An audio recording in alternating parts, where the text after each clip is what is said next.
Hello everyone, कैसे हैं आप लोग। उम्मीद करते हैं कि अच्छे होंगे। आज हम लोग भारतीय राज्य व्यवस्था से, इंडियन पॉलिटिक्स से बहुत ही महत्वपूर्ण क्वेश्चन करने वाले हैं, जो हर एग्जाम के लिए बहुत ही महत्वपूर्ण होने वाला है। तो आज का हम लोग का पहला क्वेश्चन है जो वो है कि आज का हम लोग का टॉपिक जो है वो है कि भारतीय संवैधानिक विकास। भारतीय संवैधानिक विकास आज का हम लोग का टॉपिक है। तो टॉपिक आज का हम लोग का पहला क्वेश्चन है कि पहला क्वेश्चन के रेगुलेटिंग एक्ट 1773 द्वारा सर्वोच्च न्यायालय की स्थापना कहाँ की गई थी। रेगुलेटिंग एक्ट 1773 द्वारा सर्वोच्च न्यायालय की स्थापना कहाँ की गई थी। तो कलकत्ता में की गई थी। रेगुलेटिंग एक्ट कब जारी हुआ था। तो 1774 ईस्वी में जारी हुआ था। दूसरा हम लोग का क्वेश्चन है कि भारतीय को भारत के प्रशासन में भाग लेने का अधिकार किस अधिनियम के द्वारा प्राप्त हुआ था। भारतीयों को भारत के प्रशासन में भाग लेने का अधिकार किस अधिनियम द्वारा प्राप्त हुआ। तो चार्टर एक्ट 1833 ईस्वी में के द्वारा प्राप्त हुआ। कब प्राप्त हुआ। Charter act 1833। हम लोग अगला क्वेश्चन है, भारतीय संविधान परिषद को बजट पर बहस करने की शक्ति किस अधिनियम के द्वारा प्राप्त हुई थी। भारतीय विधान परिषद को बजट पर बहस करने की शक्ति किस अधिनियम द्वारा पारित की गई थी। तो इसका राइट आंसर क्या हो जाएगा। भारत परिषद अधिनियम 1892। भारत परिषद अधिनियम 1892 द्वारा। हम लोग अगला क्वेश्चन है वो है कि केंद्रीय विधानमंडल सर्वप्रथम किस अधिनियम के द्वारा द्विसंसदीय बनाया गया था। केंद्रीय विधानमंडल सर्वप्रथम किस अधिनियम के द्वारा द्विसदनीय बनाया गया। तो इसका राइट आंसर हो जाएगा 1919 के भारत शासन अधिनियम के द्वारा। किसके द्वारा। 1919 के भारत शासन अधिनियम के द्वारा। अगर कोई चैनल पर नया है तो चैनल को सब्सक्राइब कर दीजिए और लाइक कर दीजिए, वीडियो को शेयर कर दीजिए। और दूसरा हम लोग का क्वेश्चन है कि भारत के राष्ट्रपति को अध्यादेश निर्गत करने की शक्ति मूलतः किस अधिनियम से प्रेरित होता है। भारत के राष्ट्रपति को अध्यादेश निर्गत करने की शक्ति मूलतः किस अधिनियम से प्रेरित है। इसका राइट आंसर क्या हो जाएगा। भारत शासन अधिनियम 1935 से। किससे। भारत शासन अधिनियम 1935 से।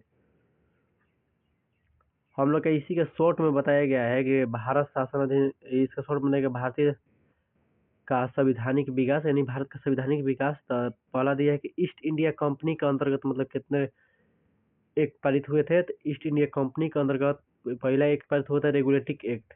रेगुलेटिंग एक्ट कब पारित हुआ था। 1773 ईस्वी में। रेगुलेटिंग एक्ट कब पारित हुआ था। 1773 ईस्वी में। दूसरा एक कौन सा एक्ट है। पीस्ट इंडिया एक्ट। पीस्ट इंडिया एक्ट कब पारित हुआ था। तो 1784 ईस्वी में। पीस्ट इंडिया एक्ट कब पारित हुआ था। तो 1784 ईस्वी में। तीसरा हम लोग का है कि चार्टर एक्ट। चार्टर एक्ट कब पारित हुआ था। तो 1793 में। चार्टर एक्ट कब पारित हुआ था। 1793 में। हम लोग अगला भी है चार्टर एक्ट, वो कब पारित हुआ था। 1813 में। और फिर भी अगला है चार्टर एक्ट, ये भी 1833 में पारित हुआ था। टोटल हम लोग 4 गो चार्टर एक्ट पारित हुआ था। तो चौथा हो जाएगा 1853 में। पहला हम लोग का चार्टर एक्ट हो जाएगा 1793 में। दूसरा हो जाएगा 1813 में। तीसरा हो जाएगा 1833 और चौथा हो जाएगा 1853 में। तो हम लोग अगला क्वेश्चन है, अगला हम लोग का ऐसी है कि ब्रिटिश काउन के अंतर्गत कितने एक्ट पारित हुआ था। ब्रिटिश काउंट के अंतर्गत कितने अधिनियम पारित हुआ था। तो पहला हम लोग का अधिनियम पारित हुआ था भारत शासन अधिनियम।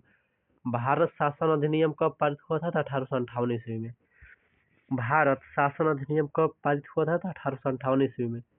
दूसरा हम लोग है कि भारत परिषद अधिनियम। भारत परिषद अधिनियम 1861 ईस्वी में पारित हुआ था। भारत परिषद अधिनियम कब पारित हुआ था। 1861 में। तीसरा हम लोग का है भारत परिषद अधिनियम कब पारित हुआ था। 1892 ईस्वी में। चौथा हम लोग का है भी है भारत परिषद अधिनियम, ये 1919 में पारित हुआ था। पांचवा है कि भारत शासन अधिनियम। तो चौथा हम लोग का था भारत परिषद अधिनियम, तो 1909 में पारित हुआ था। 1909 में पारित हुआ था। हम लोग का पांचवा जो है वो है कि भारत शासन अधिनियम। तो भारत शासन अधिनियम पूछ देगा तो 1919 हो जाएगा। पांचवा जो है वो भी है कि भारत शासन अधिनियम ही, तो ये भी 1935 हो जाएगा। अब छठवा जो है वो है कि भारतीय स्वतंत्रता अधिनियम। तो भारतीय स्वतंत्रता अधिनियम 1947 में पारित हुआ था। ठीक। हम लोग का अगला है कि प्रांतों में द्वैध शासन व्यवस्था किस अधिनियम के द्वारा लागू किया गया था। प्रांतों में द्वैध शासन व्यवस्था किस अधिनियम के द्वारा लागू किया गया था। इसका राइट आंसर हो जाएगा भारत शासन अधिनियम 1919 के द्वारा लागू किया था। कब लागू किया गया था? भारत शासन अधिनियम 1919 के द्वारा। अगला हम लोग का है कि ब्रिटिश भारत में किस अधिनियम में संघीय शासन का प्रावधान था। ब्रिटिश भारत में किस अधिनियम में संघीय शासन का प्रावधान था? तो भारत शासन अधिनियम 1935 में संघीय शासन का प्रावधान था।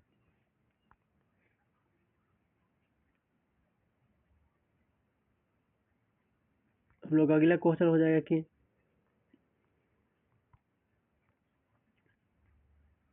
अगला क्वेश्चन है कि अखिल भारतीय संघ की स्थापना अखिल भारतीय संघ की स्थापित करने का प्रावधान किस अधिनियम में किया गया था।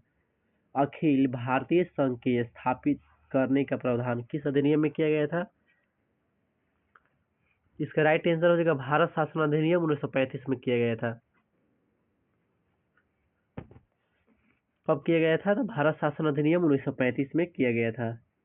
जो लोग भी चैनल पर नए हैं तो चैनल को सब्सक्राइब कर दीजिए, लाइक कर दीजिए, वीडियो को शेयर कर दीजिए, ताकि आप ही लोग के लिए वीडियो बनाते हैं। बहुत ही मेहनत लगता है वीडियो बनाने में। हम लोग अगले क्वेश्चन है कि भारत के संविधान में केंद्र और राज्यों के मध्य किया गया शक्तियों का विभाजन भारत सरकार अधिनियम 1935 पर आधारित है। क्वेश्चन हम लोग को पूछते हैं कि भारत के संविधान में केंद्र और राज्यों के मध्य किया गया शक्तियों का विभाजन किस पर आधारित है। तो इसका राइट आंसर हो जाएगा भारत सरकार अधिनियम 1935 पर आधारित है। किस पर? भारत सरकार अधिनियम 1935 पर आधारित है।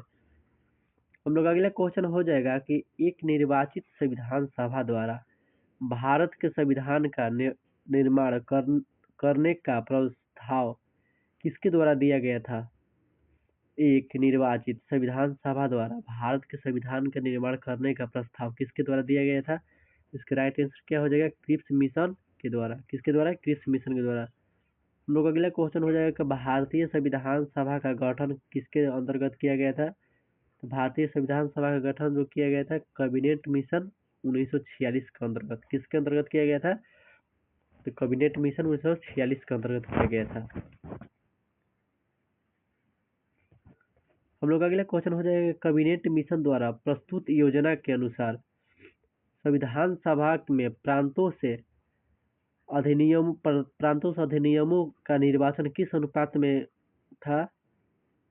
कैबिनेट मिशन द्वारा प्रस्तुत योजना के अनुसार संविधान में प्रांतों में से प्रतिनिधियों का निर्वाचन किस अनुपात में था। तो इसका राइट आंसर क्या हो जाएगा? 10 लाख की जनसंख्या पर 110। किस अनुपात में था? तो 10:1 यानी 10 लाख की जनसंख्या पर 110। अगला हम लोग का क्वेश्चन हो जाएगा कि भारतीय संविधान का निर्माण करने वाले संविधान सभा के सदस्यों का चुनाव किसके द्वारा किया गया था। तो इसका राइट आंसर हो जाएगा विभिन्न प्रांतों की विधानसभाओं द्वारा। किसके द्वारा किया गया था? विभिन्न प्रांतों के विधानसभाओं द्वारा किया गया था।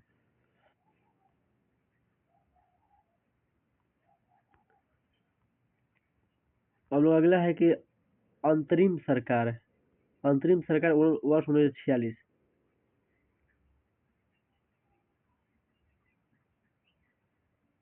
इसमें दिया है कि सदस्य कौन थे, उसका क्या पद थे, क्या करते थे। तो इसका दिया है कि जवाहरलाल नेहरू जो थे राष्ट्रमंडल संबंध तथा विदेशी मामले में मतलब इनका अथी था।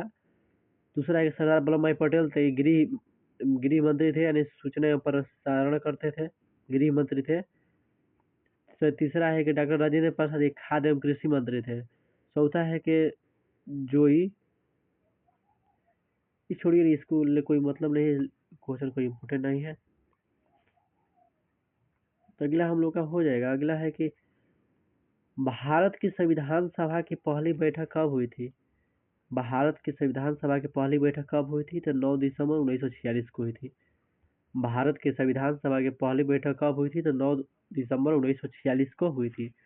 अगला क्वेश्चन है, हम लोग का डिस्क्रिप्शन में दिया गया है, नोट में दिया गया है कि भारतीय संविधान का प्रथम प्रारूप सर बी ए राव द्वारा तैयार किया गया था। भारतीय संविधान का प्रथम प्रारूप किसके द्वारा तैयार किया गया था? तो सर बी एन राव के द्वारा तैयार किया गया था। किसके द्वारा? सर बी एन राव के द्वारा तैयार किया गया था। हम लोग अगले क्वेश्चन है कि संविधान सभा का स्थायी अध्यक्ष किसे चुना गया था? तो संविधान सभा का स्थायी अध्यक्ष डॉक्टर राजेंद्र प्रसाद को चुना गया था। किसे चुना गया था? डॉक्टर राजेंद्र प्रसाद को। हम लोग अगला क्वेश्चन है कि संविधान सभा में पंडित नेहरू द्वारा उद्देशित प्रस्ताव कब प्रस्तुत किया गया था? संविधान सभा में पंडित नेहरू द्वारा उद्देश्य प्रस्ताव कब प्रस्तुत किया गया था? तो उद्देश्य प्रस्ताव जो प्रस्तुत किया गया था 13 दिसंबर 1946 को। कब प्रस्तुत किया गया था? 13 दिसंबर 1946 को। अगला हम लोग क्वेश्चन है कि नेहरू द्वारा प्रस्तुत उद्देश्य प्रस्ताव संविधान सभा में कब स्वीकृत हुआ था? नेहरू द्वारा प्रस्तुत उद्देश्य प्रस्ताव संविधान सभा में कब स्वीकृत हुआ था? तो 22 जनवरी 1947 को स्वीकृत हुआ। कब हुआ था? 22 जनवरी 1947। अगला हम लोग क्वेश्चन है कि भारतीय संविधान के निर्माण काल में संविधान सभा के कुल कितने अधिवेशन हुए थे? भारतीय संविधान के निर्माण काल में संविधान सभा के कुल कितने अधिवेशन हुए थे? कुल 11 अधिवेशन हुए थे। कितने अधिवेशन हुए थे? कुल 11 अधिवेशन हुए थे। अगला हम लोग क्वेश्चन है कि भारतीय संविधान के निर्माण में संविधान सभा को कितना समय लगा था? भारतीय संविधान के निर्माण करने में संविधान सभा को कितना समय लगा था? तो 2 वर्ष 11 माह 18 दिन। कितने टाइम लगा था? 2 वर्ष 11 माह 18 दिन। आप लोग कमेंट में बताइएगा कि भारतीय संविधान लिखने में कितना खर्च लगा था? भारतीय संविधान लिखने में कितने खर्च लगा था? खर्च कितने लगा था? आप लोग कमेंट में जरूर बताइएगा। अगला हम लोग का क्वेश्चन है, अगला क्वेश्चन है कि भारतीय संविधान सभा के संवैधानिक सलाहकार कौन थे? तो सर बी एन राव।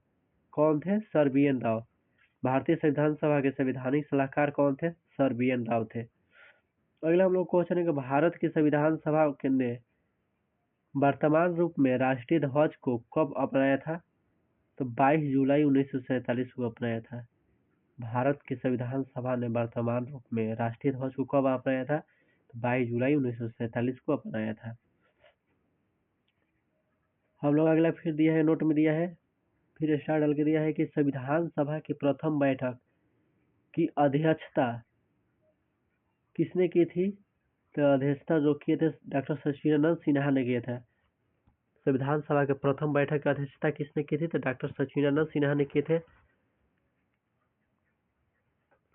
तो संविधान सभा के अस्थायी अध्यक्ष भी कौन थे? तो संविधान सभा के अस्थायी अध्यक्ष डॉक्टर सचिदानंद सिन्हा थे। आप पूछ देगा कि संविधान सभा के अस्थायी अध्यक्ष कौन थे? डॉक्टर राजेंद्र प्रसाद। संविधान सभा के अस्थायी अध्यक्ष कौन थे? तो डॉक्टर राजेंद्र प्रसाद। और अस्थायी अध्यक्ष कौन थे? तो डॉक्टर सचिदानंद सिन्हा। अगला हम लोग क्वेश्चन है कि भारत के संविधान कब स्वीकार किया गया था? भारत के संविधान को स्वीकार किया गया था 26 नवंबर 1949 को किया गया था। भारत के संविधान कब स्वीकार किया गया था? तो 26 नवंबर 1949 को। अगले हम लोग क्वेश्चन है कि भारतीय संविधान पूर्णतः कब लागू हुआ था? तो भारतीय संविधान 26 नवंबर 1950 को लागू हुआ था। कब लागू हुआ था? 26 नवंबर 1950 को। हम लोग अगला टॉपिक है संविधान सभा। संविधान सभा के बारे में, संविधान सभा के बारे में पहले सुनिएगा। 9 दिसंबर 1946 को संविधान सभा की प्रथम बैठक हुई थी। पूछेगा क्वेश्चन की संविधान सभा की प्रथम बैठक कब हुई थी? तो 9 दिसंबर 1946 को हुई थी। कब हुई थी? 9 दिसंबर 1946 को संविधान सभा की प्रथम बैठक हुई थी। अच्छा, प्रथम बैठक हुई थी जिसमें डॉक्टर सचिदानंद सिन्हा को अस्थायी अध्यक्ष बनाया गया था। पूछते हैं कि अस्थायी अध्यक्ष किसे बनाया गया था? तो डॉक्टर सचिदानंद सिन्हा जी को अस्थायी अध्यक्ष बनाया गया था। अस्थायी अध्यक्ष किसे बनाया गया था? तो डॉक्टर सच्चिदानंद सिन्हा जी को अस्थायी अध्यक्ष बनाया गया था। अगला है कि तथा तथा 11 दिसंबर 1946 को डॉक्टर राजेंद्र प्रसाद को अस्थायी अध्यक्ष बनाया गया था। पूछ देगा कि अस्थायी अध्यक्ष किसे बनाया गया था? तो डॉक्टर राजेंद्र प्रसाद को अस्थायी अध्यक्ष बनाया गया था। अब पूछ देगा कि अस्थायी अध्यक्ष किसे बनाया गया था? डॉक्टर सच्चिदानंद सिन्हा जी को अस्थायी अध्यक्ष बनाया गया था। पूछ देगा कि प्रथम बैठक कब हुई थी? तो 9 दिसंबर 1946 को प्रथम बैठक हुई थी। देखिए अगला है कि संविधान निर्माण का प्रारंभ 13 दिसंबर 1946 को पंडित जवाहरलाल नेहरू द्वारा प्रस्तुत किया गया था। पूछ देगा अगला क्वेश्चन कि ये संविधान निर्माण का प्रारंभ कब और किसके द्वारा किया गया था? तो 13 दिसंबर 1946 ईस्वी को जवाहरलाल नेहरू द्वारा किया गया था। किसके द्वारा किया गया था? पंडित जवाहरलाल नेहरू द्वारा किया गया था।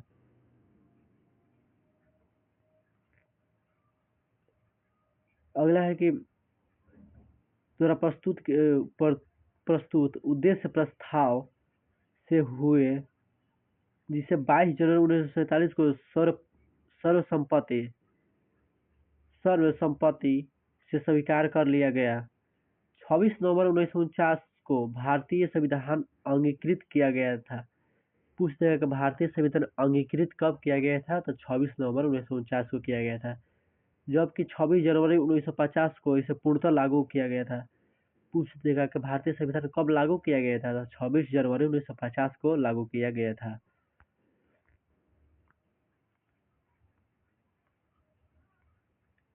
हम लोग अगला क्वेश्चन है कि अगला यह है कि 26 नवंबर 1949 को भारतीय संविधान किसके द्वारा 26 नवंबर 1949 को भारतीय संविधान किसके द्वारा अधिनियम किया गया था? किसके द्वारा अधिनियमित किया गया था? संविधान सभा के द्वारा। किसके द्वारा अधिनियमित किया गया था? तो संविधान सभा के द्वारा। अगला क्वेश्चन है कि जन गण मन को भारत के राष्ट्रगान के रूप में कब अपनाया गया था? तो जन गण मन को भारत के राष्ट्र रूप में 24 जनवरी 1950 को अपनाया गया था। कब अपनाया गया था? 24 जनवरी 1950 को। आप लोग बताइए कि जन गण मन के रचयिता कौन है? रचनाकार कौन है? जन गण मन के रचनाकार कौन है? आप लोग कमेंट में जरूर बताइएगा। हम लोग अगले क्वेश्चन हो जाएगा कि भारत सरकार द्वारा अशोक स्तंभ को राष्ट्रीय चिन्ह के रूप में कब अंगीकृत किया गया था? तो भारत सरकार द्वारा अशोक स्तंभ को राष्ट्रीय चिन्ह के रूप में 26 जनवरी 1950 को अंगीकृत किया गया था। कब किया गया था? 26 जनवरी 1950 को। फिर स्टार में दे दिया है कि संविधान सभा की सलाहकार समिति के अध्यक्ष कौन थे? तो संविधान सभा के सलाहकार समिति के अध्यक्ष जो थे सरदार वल्लभ भाई पटेल थे। कौन थे? सरदार वल्लभ भाई पटेल। संविधान सभा के सलाहकार समिति के अध्यक्ष कौन थे? सरदार वल्लभ भाई पटेल। सलाह देने वाला समिति के अध्यक्ष कौन थे? सरदार वल्लभ भाई पटेल। अगला हम लोग क्वेश्चन है कि संविधान सभा के झंडा समिति के अध्यक्ष कौन थे? तो संविधान सभा के झंडा समिति के अध्यक्ष जो थे वो थे डॉक्टर राजेंद्र प्रसाद। कौन थे? डॉक्टर राजेंद्र प्रसाद। लोग अगला है कि प्रमुख समितियां एवं उनके अध्यक्ष। प्रमुख समितियां एवं उनके अध्यक्ष। तो पहला हो जाएगा कि संघ शक्ति समिति के अध्यक्ष कौन थे? तो संघ शक्ति समिति के अध्यक्ष कौन थे? तो पंडित जवाहरलाल नेहरू थे। कौन थे? पंडित जवाहरलाल नेहरू। दूसरा हो जाएगा कि संघीय संविधान समिति के अध्यक्ष कौन थे? संघीय संविधान समिति के अध्यक्ष भी पंडित जवाहरलाल नेहरू ही थे। अगला हो जाएगा प्रांतीय संविधान समिति के अध्यक्ष कौन थे? तो प्रांतीय संविधान समिति के अध्यक्ष हो जाएंगे सरदार वल्लभ भाई पटेल। प्रांतीय संविधान समिति के अध्यक्ष कौन थे? तो सरदार वल्लभ भाई पटेल। चौथा हो जाएगा कि प्रारूप समिति के अध्यक्ष कौन थे? तो डॉक्टर भीमराव अम्बेडकर। प्रारूप समिति के अध्यक्ष कौन थे? तो डॉक्टर भीमराव अम्बेडकर। हम लोग अगला हो जाएगा कि मौलिक अधिकार एवं अल्पसंख्यकों के संबंधित परामर्श समिति के अध्यक्ष कौन थे? तो सरदार वल्लभ भाई पटेल। कौन थे? सरदार वल्लभ भाई पटेल। हम लोग छठा हो जाएगा कि प्रक्रिया नियम समिति के अध्यक्ष कौन थे? तो प्रक्रिया नियम की समिति के अध्यक्ष जो थे डॉक्टर राजेंद्र प्रसाद थे।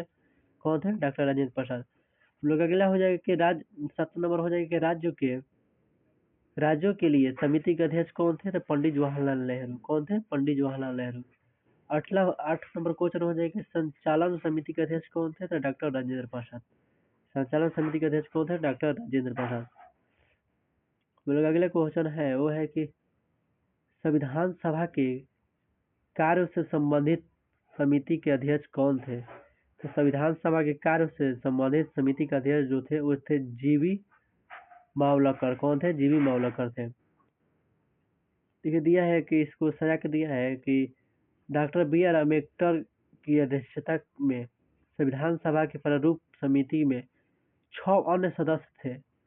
पूछ देगा कि डॉक्टर बी आर अम्बेडकर की अध्यक्षता में संविधान सभा के प्रारूप समिति में कितने अध्यक्ष थे? कितने सदस्य थे? तो 6 अन्य सदस्य थे। कितने सदस्य थे? 6 अन्य सदस्य थे। आगे पूछ देगा कि N Gopalachari, Iyengar, doctor K M A Munshi, B L Mitra, बाद में इनके स्थान पर एन माधव राव आए थे। उसके बाद हो जाएगा अलाउद्दीन, कृष्ण स्वामी अय्यर, सैयद मोहम्मद सादुल्ला तथा डीपी खेतान थे। 6 यही अन्य सदस्य थे। बाद में इनके स्थान पर कौन आए थे? तो टीटी कृष्णाचार्य आए थे। कौन आए थे? टीटी कृष्णाचार्य आए थे। हम लोग अगला हो जाएगा संविधान सभा ने डॉक्टर बी आर अम्बेडकर की अध्यक्षता में प्रारूप समिति का गठन कब किया था? तो संविधान सभा ने डॉक्टर बी आर अम्बेडकर की अध्यक्षता में प्रारूप समिति के गठन 29 अगस्त 1947 को किया था। कब किया था? 29 अगस्त 1947 को। हम लोग अगला हो जाएगा कि डॉक्टर बी आर अम्बेडकर का संविधान सभा में निर्वाचन किस प्रेसिडेंट से हुआ था? तो बम्बई प्रेसिडेंट 1947 से 50 से पहले बंगाल प्रेसिडेंट से 1946 से 47 में हो गया था। आज के लिए इतना ही, मिलते हैं नेक्स्ट वीडियो में।